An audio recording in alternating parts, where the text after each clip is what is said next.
Some beautiful colors as we move into fall time. You can have this enjoyed at your very own home with some help from Carla Hersina from St. Mary's Nursery. So Carla, we're thinking about trees, we're thinking about shrubs, we want to get these great colors. How can we bring it all together?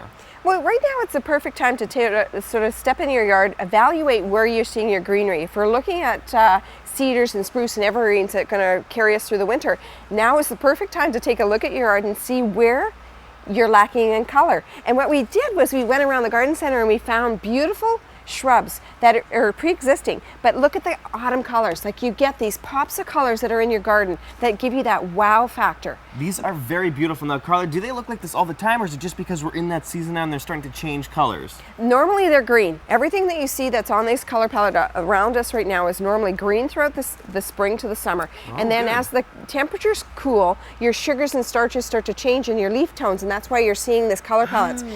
Nanny berry, look at, like, it's this fuchsia pink color tones that are in through it. And even some of your dogwoods, you get the dogwood stemming, which I know we've talked about doing design in pots before, which we go through. And I know Paul was interested in keeping some of the stuff, one of your guys here. Yes. And he came out and we were helping him with climbers. So even climbers, both of these will climb. We have Engelmann's ivy and Virginia creeper. And normally green with very, very little berries.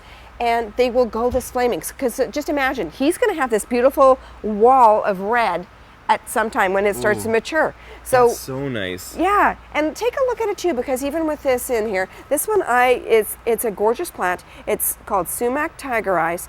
It's normally like a bright, bright green. Yeah. Now you're seeing that it goes into this pink to yellow tones, and when it's paired with their beautiful stemming that's on through here, and if you touch the stemming, like this is where you talk about kids in the garden too, very tactile. Oh, yeah. It almost very fuzzy. No thistles. Yeah, no thistles. So it gives you that envelopment of, my garden is beautiful with color, with flowers through the summer, but now we want to transition to putting pops of color using your foliage.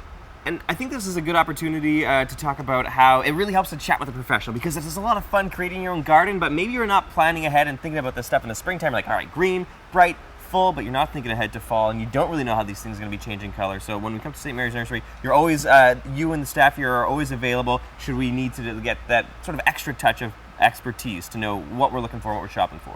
Definitely. We are designers. We are also designers and installers. So if you have an aspect where you want to get this, we will design it for you.